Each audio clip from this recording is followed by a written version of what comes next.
मराठा आरक्षणासाठी आजचा दिवस हा सर्वात मोठा आहे। मुख्यमंत्र्यांनी मराठा आरक्षणासंदर्भात बैठक बोलावलेली आहे। दुपारी 4 वाजता ही बैठक पार पडणार आहे। मुंबईमध्ये मराठा आरक्षणावर महत्त्वाची चर्चा या बैठकीमध्ये केली जाणार आहे। मराठा आरक्षणासाठी ही सर्वात मोठी आत्ताची ब्रेकिंग बातमी आहे। मुख्यमंत्र्यांच्या अध्यक्षतेखाली उच्चस्तरीय बैठक होणार आहे। मनोज जरांगे पाटील देखील या बैठकीमध्ये व्हीसी द्वारे बैठकीला उपस्थित राहणार आहेत। दुपारी 4 वाजता ही बैठक आयोजित करण्यात आलेली आहे। या बैठकीआधी मनोज जरांगे पाटील यांनी काय प्रतिक्रिया दिली आहे पाहूया। मुख्यमंत्री साहेबांना मराठा आरक्षणासंदर्भात 4 बैठका आज दिवसभरात लावलेल्या त्या संदर्भात आज बैठक होणार आहे।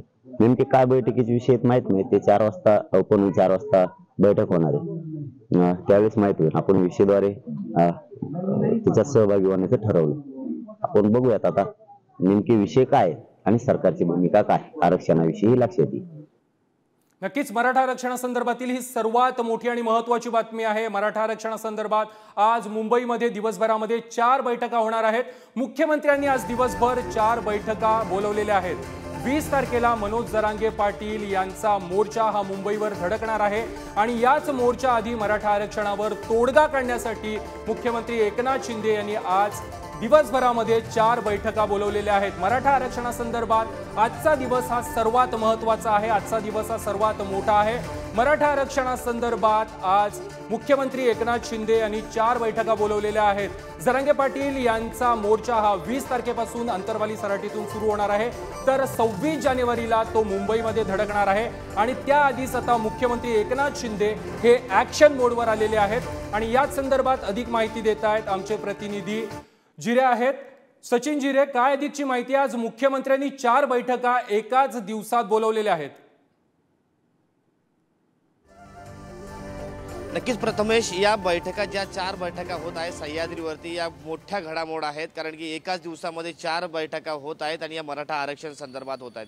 आणि दुसरीकडे मनोज जरांगे पाटील यांना काल पत्र देण्यात आलं होतं यामध्ये सामील होण्यासाठी या बैठकीमध्ये आज मनोज जरांगे पाटील देखील मुख्यमंत्र्यांच्या अध्यक्षतेखाली असलेल्या याच बैठकीमध्ये सामील होणार आहे। मात्र एकीकडे ज्या 4 बैठका मॅरेथॉन बैठका मुख्यमंत्री घेणार आहेत त्या बैठकांमध्ये काय घडतंय आणि त्यानंतर या सर्व गोष्टी मनोज जरांगे पाटील यांना सांगण्यात येणार आहे आणि त्यानंतर मुख्यमंत्र्यांच्या अध्यक्षतेखाली जी बैठक होणार आहे त्यामध्ये मनोज जरांगे पाटील देखील असणार। त्यामुळे नेमकं या बैठकींमध्ये घडामोड काय घडते याकडे देखील आंतरवाली सराटीतून मनोज जरांगे पाटील हे लक्ष ठेवून आहे आणि या दोघांच्या संयुक्त बैठकीनंतर म्हणजे ज्या 4 बैठका पूर्वी होतील त्यानंतर जी बैठक होणार आहे त्या बैठकीनंतर व मुख्यमंत्र्यांच्या सर्व घडामोडीनंतर मनोज जरांगे पाटील हे काय निर्णय घेतात हे देखील पाहणं तितकंच महत्त्वाचं आहे। त्यामुळे जर आजचा घडीचा विचार केला तर आजचा दिवस मराठा आरक्षणासंदर्भात मोठा दिवस मानला जात आहे, कारण की घडामोडी देखील तेवढ्याच घडणार आहेत आणि यानंतर आज काही निर्णय होतो का याकडे देखील संपूर्ण महाराष्ट्राचं लक्ष लागलेलं आहे। सचिन, मराठा आरक्षणासाठी आजचा दिवस सर्वात मोठा आहे। आज सरकारच्या बैठकीमध्ये पहिल्यांदाच जरांगे पाटील हे उपस्थित राहणार आहेत, भले ते व्हिडिओ कॉन्फरन्सिंगद्वारे असो। या बैठकीमध्ये मुख्यत्वे कोणत्या मुद्द्यांवरती चर्चा होऊ शकते? मराठा आरक्षणावर तोडगा निघेल की मग जरांगे पाटील यांचं जे मोर्चा मुंबईमध्ये धडकणार आहे त्याआधी सरकार ॲक्शन मोडवर आलंय? नक्कीच आता 20 तारखेचा जो अल्टिमेटम मनोज जरांगे पाटील यांनी दिलेला आहे त्याचबरोबर त्यांच्या ज्या मागण्या आहेत की सरसकट मराठा समाजाला आरक्षण देण्यात यावं, या मागणीवरच या संपूर्ण गोष्टीवर विचार होणार आहे। आणि त्यांची जी एक मूळ मागणी होती, जर त्यांनी सांगितलं होतं की नाते गोते सोयरे सगळे सोयरे यांची जी व्याख्या होती, सरकार एक व्याख्या करत होतं। सरकारचं म्हणणं होतं फक्त रक्तातले नातेवाईक, मात्र मनोज जरांगे पाटील यांचं असं म्हणणं होतं ज्यांच्या नोंदी सापडलेल्या आहे त्यांच्या पत्नीला देखील याचा लाभ मिळाला पाहिजे, त्याच्या मामीला देखील, पत्नीला देखील आणि पत्नीकडच्या नातलगांना देखील त्याचा लाभ मिळाला पाहिजे, अशा पद्धतीची मागणी मनोज जरांगे पाटलांची होती। मात्र दुसरीकडे सरकारची अशी मागणी होती की फक्त रक्तातलेच नातेवाईकांना याचा लाभ मिळू शकतो। मात्र या प्रमुख विषयावरती या बैठकीमध्ये चर्चा होण्याची दाट शक्यता आहे। त्यानंतर जर सरकार 2 पाऊल पाठीमागे येतं का हे पाहणं देखील महत्त्वाचं आहे आणि मनोज जरांगे पाटील हे समाधानी होतात का सरकारच्या उत्तरामुळे तेवढंच महत्त्वाचं आहे, कारण की आजचा दिवस खूप घडामोडीचा असणार आहे आणि काहीतरी निर्णायक निघू शकतो अशी शक्यता आता बळावलेली आहे। त्यामुळे आता संध्याकाळचा मनोज जरांगे पाटील यांच्या भूमिकेकडे संपूर्ण महाराष्ट्राचं लक्ष लागलेलं आहे। नक्की सचिन जिरे, तुम्ही हे जरांगेंचं पूर्ण आंदोलन पहिल्या दिवसापासून कव्हर केलेलं आहे।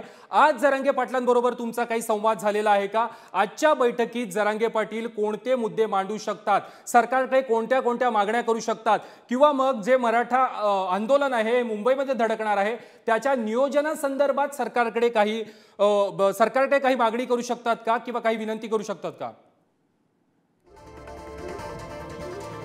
नक्कीच त्यांची मागणी एकच आहे, त्या मागणीवर ते पहिले देखील ठाम होते आणि आत्ताही ठाम आहे. सरसकट मराठा समाजाला आरक्षण देण्यात यावं ही त्यांची प्रमुख मागणी आहे. त्या मागे जेव्हा मंत्रींचं एक शिष्टमंडळ, सरकारचं शिष्टमंडळ आलं होतं आणि त्यांना सांगितलं होतं की बाबा अशा पद्धतीने आम्ही देणार आहोत, हा संपूर्ण मसुदा त्यांना दाखवला होता, मात्र तो मसुदा त्यांनी अमान्य केला होता. कारण की त्यांची मागणी आहे रक्तातले सगळे सोयरे आणि ज्यांची जो मागेल त्याला कुणबी जातीचं प्रमाणपत्र देण्यात यावं, या मागणी त्यांच्या होत्या. मात्र हे शब्द त्यांनी टाकलेले नाहीये, सरसकट शब्द त्यात उल्लेख नव्हता त्या मसुद्यामध्ये, त्यामुळे त्यांनी तो फेटाळला होता आणि तो अमान्य केला होता. त्यानंतर आता त्यांची भूमिका अशी आहे की आज ज्या दिवसभरामध्ये 4 बैठका मुख्यमंत्री हे घेणार आहेत, मुख्यमंत्र्यांच्या अध्यक्षतेखाली होणार आहे, त्या बैठकीमध्ये त्यांनी जे सांगितलेले शब्द आहेत की सरसकट मराठा समाजाला आरक्षण मिळालं पाहिजे, त्याचबरोबर मागेल त्याला आरक्षण मिळालं पाहिजे आणि सगळे सोयऱ्यांची जी व्याख्या मनोज जरांगे पाटील यांनी सांगितली त्यांना जर लाभ मिळत असेल